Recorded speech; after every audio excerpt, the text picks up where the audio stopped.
Hello प्यारे साथियों, आज हम बात करते हैं मैथ की। मैथ को देखेंगे। मैथ के अभी जो ग्रुप डी के क्वेश्चन हैं वो कंटिन्यू पेपर चल रहे हैं, उनके कुछ सॉल्यूशन अपन करवाएंगे। तो आपको सॉल्यूशन पर ध्यान देना है। मैं कुछ सवाल लिखूंगा, आपको उसके आंसर देना है। सवाल मैंने लिखा नंबर 1, सवाल नंबर 1, 78, 27 और 117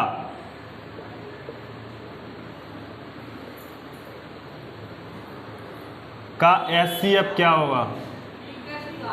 का HCF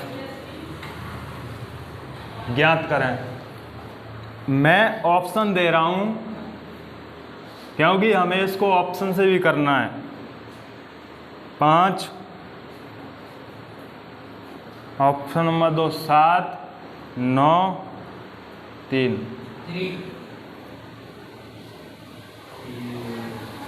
अब कितना आ रहा है आंसर? बिल्कुल राइट।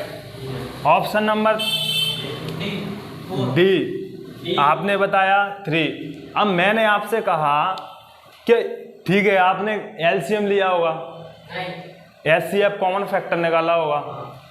कैसे निकाला आपने? मैंने मल्टीपल देखा 3 का। मल्टीपल देखा। आप कितने होशियार होते जा रहे हो दिन आ दिन, क्योंकि आपको मैंने बताया डिविजिबिलिटी रूल। जब मैंने आपको पढ़ाए थे तो डिविजिबिलिटी रूल अपने काम कर गए। यहाँ पे आपने देख के ही बता दिया कि ये 3 का मल्टीपल है। यदि मुझे एक बात बताओ, पहली बात इसमें 9 भी है, 9 भी है, लेकिन 9 से डिवाइड हो नहीं रही अपनी संख्या। कौन सी नहीं हो रही?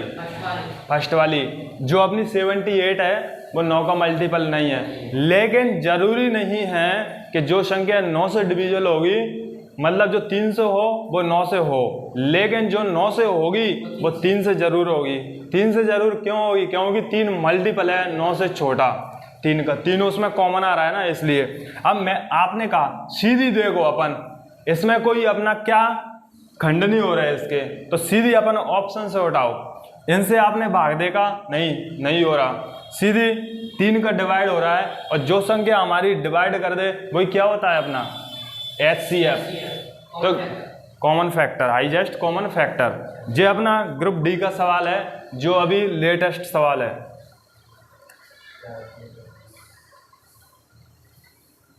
ऐसे ही सवाल नंबर 2, मैंने आपको बताया कि 9 से विभाज्य 3 संख्याओं का योग कितना? 9 से विभाज्य। सवाल लिखूंगा,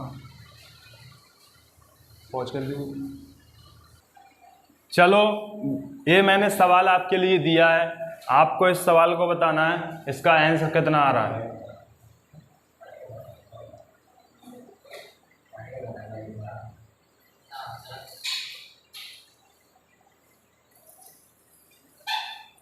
नंबर जो मैंने दिया है आपको एक सवाल, ग्रुप डी का ताजा सवाल है। तो ये सवाल कौन सा है? 9 से विभाज्य 3 लगातार संख्याओं का योग 2754 है, तो बड़ी संख्या क्या है? आपसे कुछ भी पूछ सकता है, वो बड़ी छोटी बीच वाली कौन सी भी संख्या पूछ ले, तो आपको आंसर बताना है कौन सा सही है। Option number D. Option number D. तो ऑप्शन नंबर डी कुछ लोग बोल रहे हैं, चलो मान लेते हैं ऑप्शन नंबर डी। आपने कैसे निकाला ऑप्शन नंबर डी? इसी कॉमन निकाली, कॉमन संख्या बीच वाली संख्या निकाली, 3 का डिवीजन करके 3 का डिवाइड करके आपने बीच वाली संख्या निकाल ली। फिर उसमें 9 का ऐड कर दिया। 9 ऐड कर दिया। 9 ऐड करोगे तो बड़ी संख्या मिलेगी, यदि 9 घटाते हो तो छोटी संख्या मिलेगी। ठीक है, अगर उसने 3 से डिवाइड बोला है, 3 लगातार संख्या है, 9 से विभाज्य बोला है, तो अपन 3 का भाग दे लेंगे। क्यों देंगे 3 का? क्योंकि तीनों संख्याओं का योग दिया है ये। अगर इसमें अपन भाग देंगे तो क्या निकलेगा? अपना बीच वाली संख्या निकल जाएगी।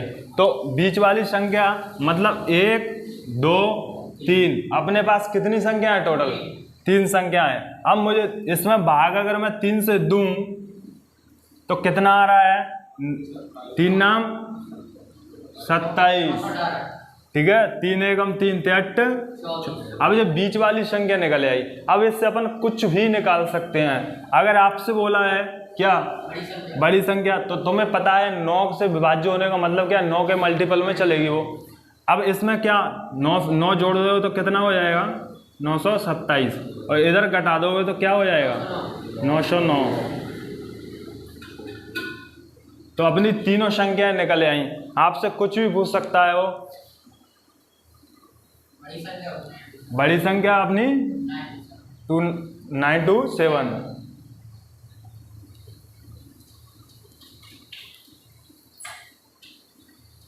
ग्रुप डी का किस किसने फॉर्म डाला है, आप सभी ने।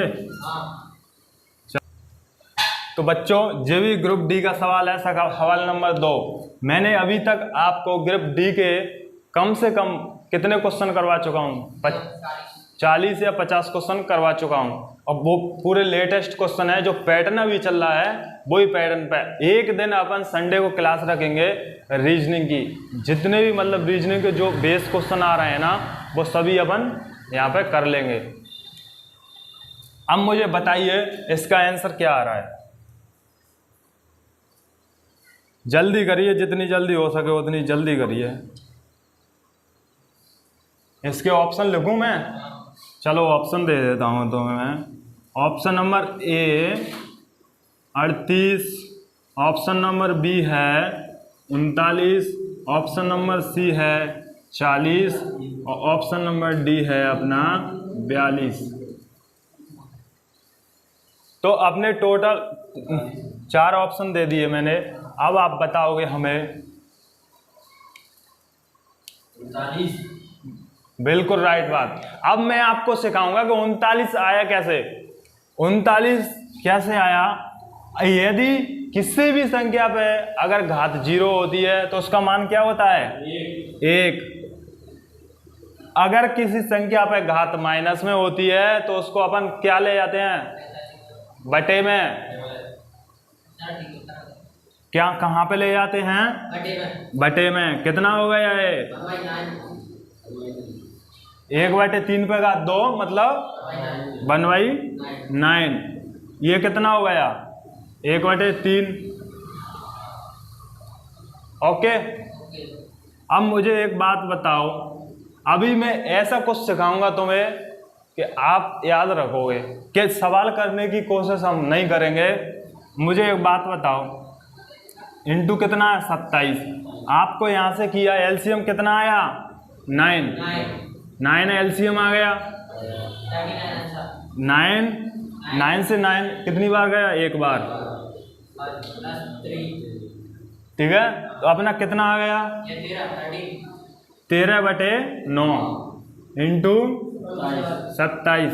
9 तिया 13 तिया, तो अपना आंसर कितना आ गया 39। Option number B. अब मुझे एक बात बताओ, क्या इतनी करने की जरूरत थी आपको? थी। क्यों थी? यदि कोई भी संख्या इधर होगी, क्या कोई भी संख्या इधर होगी तो आपको दिख रहा है 27 से मल्टीपल होना ही होना है। अब 27 से मल्टीपल होना है, या तो वो संख्या 9 का मल्टीपल होगी या 3 का मल्टीपल होगी। तो वो संख्या देखो ना, 9 से कोई भी ऐसी संख्या नहीं है आपको ऑप्शन में जो मल्टीपल हो, लेकिन 3 से है। 2 संख्या है, लेकिन वो 2 संख्या उनमें ऑप्शन में कोई नहीं थी। जो मैंने 42 जो है वो अपने मन से लिखा है, इसलिए मैंने 42 लिखा है। ऑप्शन में ऐसी कोई संख्या नहीं आई थी। तो हमें पहले तो यही देखना है, सीधे डायरेक्ट कटा के आंसर लगाना है, क्योंकि आपके पास इतना टाइम नहीं रहेगा, मुझे पता है, क्योंकि माइनस मार्किंग है, प्लस उसके अलावा आपके लिए टाइम कम ही पड़ेगा। कैलकुलेटिव सवाल आ रहे हैं, सवाल सिंपल हैं, लेकिन बींद हो गए आप कैलकुलेशन में ही। तो कैलकुलेशन को कैसे मजबूत किया जाए वो यहाँ पे सिखाया जा रहा है। पहुँच कर हाल ही कर दे करो गुरु, 3-4 सवाल 5 सवाल। तो दोस्तों फिर से अपन एक बार आ गए हैं, और ये सवाल अपना ग्रुप डी का ही आया हुआ है। अपन ग्रुप डी पे ही चल रहे हैं। लेटेस्ट पैटर्न CISI पर डिफरेंट आया है, तो CISI का सवाल है। तो बताओ आपने सवाल कर लिया या नहीं? अभी नहीं किया? चलो तो हम आपको सवाल करा रहे हैं, क्योंकि कुछ नए स्टूडेंट हैं, उनकी वजह से थोड़ा पुराने स्टूडेंट आंसर नहीं दे रहे, क्योंकि पुराने स्टूडेंट आंसर दे देंगे, नए स्टूडेंट देखते रहेंगे। इसलिए हम बताएंगे कि सवाल कैसे आ। किसी धन का 10% की दर से 3 वर्ष का साधारण ब्याज चक्रवृद्धि ब्याज का अंतर दिया है। अब मुझे एक बात बताओ, उसने मूलधन पूछा है तो मूलधन कुछ दिया है क्या? उसमें नहीं दिया, तो मूलधन क्या करना पड़ेगा? अपन ने मानना पड़ेगा। आप देखो, आप 100 मान सकते हो, 200 मान सकते हो, 400 मान सकते हो, लेकिन हमें ऐसी संख्या मानो ना जिससे हमें फायदा हो। क्या? जिससे फायदा कैसे होगा? यदि अपन मूलधन रेट 10% का मान कितना होता है? 10% का मान कितना होता है? 1/10। अगर हम 3 साल का निकालेंगे, 3 साल का, तो इसका क्या कर देंगे? इसका क्यू कर देंगे। क्या कर देंगे? क्यू कर दिया। ठीक है, क्यू कर दिया। अब मुझे एक बात बताओ, मूलधन कितना आएगा यहाँ से क्यू करके? 1000। अब इसे अपन शॉर्ट में करेंगे, इसके हजारों तरीके हैं करने के, अपन इसको शॉर्ट में करते हैं। शॉर्ट में कैसे? एक मेथड है अपना 3-3-1। मैं आपको ट्री मेथड से ही बताऊंगा, ट्री मेथड से कैसे करते हैं। अगर हम 3-3-1 से करते हैं, 3 साल के लिए आपको याद रखना होगा 3-3-1। तो अपन 1000 का 10% कितना होता है? कोई भी संख्या का हम 10% निकालते हैं, जिसके लास्ट में 0 हो तो एक 0 हट जाती है। यदि नहीं हो एक 0 तो एक अंक बाद क्या लग जाता है? दशमलव। तो अपना 10% ज्ञात हो जाता है। अब मुझे एक बात बताओ, यहाँ से अपन 1000 का 10% कितना होता है? 100। 100 का 10%, 10 का 10%, 1। अब जो अपना टोटल CI आ गया, कितना आ गया? Total CI। यदि हमें अंतर दिया है तो हमें अंतर निकालना पड़ेगा। अंतर कितना दिया सवाल में? 62। अपना अंतर कितना? देखो, ये अपना साधारण ब्याज होता है ऊपर वाला, ये अपना नीचे वाला क्या होता है? CI/SI का डिफरेंस। तो 10×30, 10×30 और 1 कितने होते हैं? टोटल कितने हो गए? 31। इस 31 की वैल्यू कितनी दी है? 62। कितने गुना? 2 गुना। अब कुछ भी पूछ ले वो आपसे, अगर साधारण पूछा है उसने ब्याज, तो 300 में गुणा कर दो, कितना आ जाएगा? 600। अगर उसने मूलधन पूछा है, मूलधन क्या है, तो मूलधन निकाल लो आप। इसका भी 2 गुना कर दो 1000 का, तो ओरिजिनल मूलधन कितना है? 2000। तो यहाँ पे मूलधन निकल के आया अपना 2000। तो आंसर ऐसे आते हैं। तो भाइयों, आपको मैंने 5 सवाल करा दिए। कल से आगे अपन ग्रुप डी के सवाल करेंगे और रीजनिंग के भी सवाल करेंगे। और आपको कैसा लगा पढ़ के? जो नए स्टूडेंट हैं वो बताएंगे कैसा लगा। तो आपको अच्छा लगा, बिल्कुल अपन बेसिक से चलेंगे बिल्कुल हाई तक।